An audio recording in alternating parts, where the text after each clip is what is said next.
Page 284, the French Sixth Chord. Okay, just another sixth chord.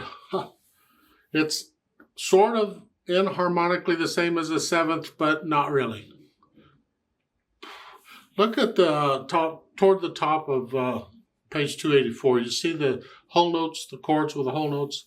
That first one is a seventh chord because we're dealing with note names. And the note name, well, to that is a seventh, an interval. So that is a seventh chord. We just changed all the notes with accidentals. We took that down, and normally you just take them all down. It'd be an A flat 7. But with the French sixth, what we've done is we take the fifth of the chord, or this note, down again. So it becomes a double flat, and instead of here, it's here. And somebody says, "Oh, that sounds wonderful," and that's what you are. Okay, and it generally then will resolve to the fifth because I'm in C major. Back up. How do we find this augmented sixth? We go to the sixth of the scale, sixth step of the scale, and then down a half a step. And we start from there. We build it from there. In C major, 1, 2, 3, 4, 5, 6. Go down a half a step. Now build your seventh and then lower that note down. Because this is actually first inversion. It's really this. We put that on top. And that is the French sixth chord. So we're dealing with the note names A, C, E, G. This is an A flat, a C, an E double flat, and this is now an F sharp. It's inharmonically the same as this, but really it's this. And then we hit it. And it resolves to the 5 of the chord dominant. Yay, isn't that wonderful? Look at the music here in the lower half of the page. The chord progressions. And then see this, what is it? Well, again, it's this chord. We just did this up here. Except the C is up here.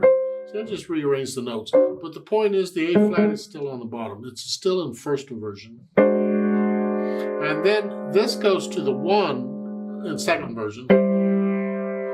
Here, and then to the 5. And that's 2. It could have gone to the 5. It went to the 1. And it's 6/4 inversion. That's it. I don't want to get into too much more than that because it just gets more and more confusing the more you dig. You want to transpose this to another key. We're in C major. We want to go to G major. Okay, fine. G major is 1 sharp. And the sixth chord is 1, 2, 3, 4, 5, 6. We're going to do these note. The seventh chord would be these note names. Our French sixth chord is actually this, but here. And then we go down. Now we build this. Remember, a seventh chord is a major third and a minor seventh. Except we want to take this note down again.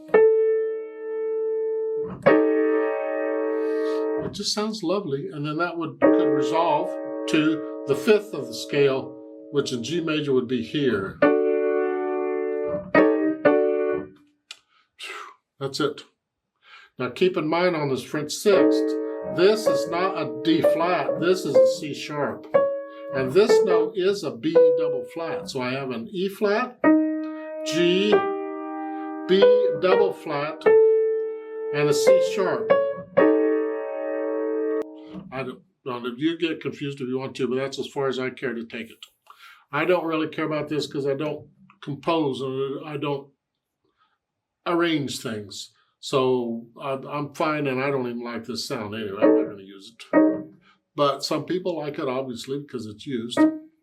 So at least you know what people are talking about or you're reading about if you happen to run across it. That's all.